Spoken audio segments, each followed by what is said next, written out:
মানুষের ব্যস্ততা বাড়ার সঙ্গে বিশ্বব্যাপী বাড়ছে আকাশপথে যোগাযোগ, ফলে বাড়ছে যাত্রীর সংখ্যা।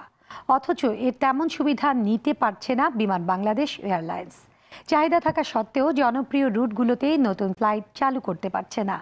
যাত্রীর চাপ থাকার পরও বিদেশি এয়ারলাইন্সগুলোর সঙ্গে প্রতিযোগিতায় কেন পাল্লা দিতে পারছে না বিমান, তা খতিয়ে দেখা দরকার বলে মনে করেন বিশেষজ্ঞরা। জুলহাস কবিরের ধারাবাহিক রিপোর্টের আজ দ্বিতীয় পর্ব। ক্যামেরায় ছিলেন নাজমুল হোসেন সায়মন। আন্তর্জাতিক বা অভ্যন্তরীণ প্রায় সব গন্তব্যেই এদেশ থেকে আকাশপথে যাত্রী বেড়েছে দেশি বিদেশি এয়ারলাইন্সের সংখ্যাও। তবে বিমান বাংলাদেশ এয়ারলাইন্সে সেভাবে বাড়েনি রুটের সংখ্যা। যাত্রী চাপ থাকলেও কেবল 15টি আন্তর্জাতিক ও 7টি অভ্যন্তরীণ গন্তব্যে চলাচল করছে হাতে গোনা কয়েকটি ফ্লাইট। আর এই সুযোগে এদেশে ব্যবসা বাড়িয়ে চলেছে বিদেশি এয়ারলাইন্সগুলো। বিশ্ববাজারে টিকে থাকতে এরই মধ্যে বিমানের উড়োজাহাজের বহরে যোগ হয়েছে 4টি নতুন বোয়িং 777-300ER ও 2টি 737-800 এয়ারক্রাফট। এছাড়া 2018 ও 19 সালে আরও যোগ হবে সর্বাধুনিক নতুন 4টি বোয়িং ড্রিমলাইনার 787, যা রাষ্ট্রীয় প্রতিষ্ঠানটিকে নিতে পারে অন্য এক উচ্চতায়। বিমানের ডানা দিগন্ত থেকে বিস্তৃত করার জন্য আমাদের নেটওয়ার্কে আরও 3টি স্টেশন যুক্ত হবে। এটা হচ্ছে চীনের গুয়াংজুতে, শ্রীলঙ্কার রাজধানী কলম্বো এবং মালদ্বীপের রাজধানী মালেতে। পাশাপাশি ঢাকা থেকে মদিনা সরাসরি ফ্লাইট চালু করার বিষয়টি আমাদের মার্কেট সার্ভেতে আমরা কাজ শুরু করেছি। যাত্রীর চাপ থাকায় অন্যান্য এয়ারলাইন্সের সঙ্গে পাল্লা দিয়ে বেসরকারি উড়োজাহাজ সংস্থাগুলো ফ্লাইটের সংখ্যা বাড়ালেও আন্তর্জাতিক বা অভ্যন্তরীণ কোনো রুটেই তা বাড়াতে পারেনি বিমান।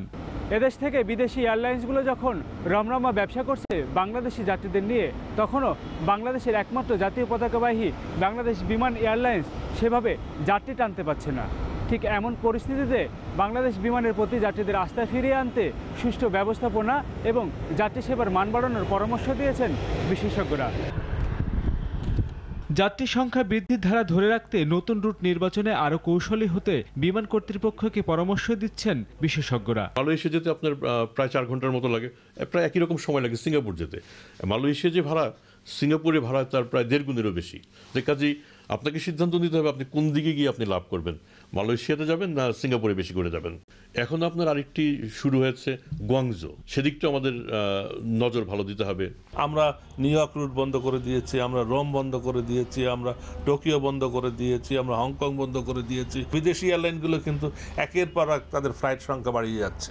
এখন সারা ওয়ার্ল্ডে বাঙালি ছড়িয়ে গেছে। তো সুযোগ থাকার পরেও আমরা সেই সুযোগের সদ্ব্যবহার করতে পারছি। দিচ্ছেন বহরে যোগ হওয়া নতুন উড়োজাহাজগুলোকে সুষ্ঠুভাবে পরিচালনার জন্য দক্ষ জনশক্তি নিয়োগের পরামর্শ। স্টাডি করা দরকার আমাদের যে এয়ারক্রাফট নিউ ইয়র্ক যাবে আমরা কয়টা স্লট পাচ্ছি, এবং সেই স্লট পেয়ে এই যাত্রায় আমার মেনটেনেন্স, তেল খরচ, আমার বিমানের সার্বিক খরচ দিয়ে আমার হাতে কিছু থাকছে না আমার লস হচ্ছে। যদি লস হয় আমি এখনো বলবো যে যাওয়াটা সমীচীন হবে না। যাত্রী চাহিদা মাথায় রেখে দীর্ঘমেয়াদী পরিকল্পনা করে বিমানকে এগিয়ে নিতে পারলে বিশ্ব দরবারে মাথা উঁচু করে দাঁড়াবে জাতীয় পতাকাবাহী সংস্থাটি। জুলহাস কবির, RTV, ঢাকা।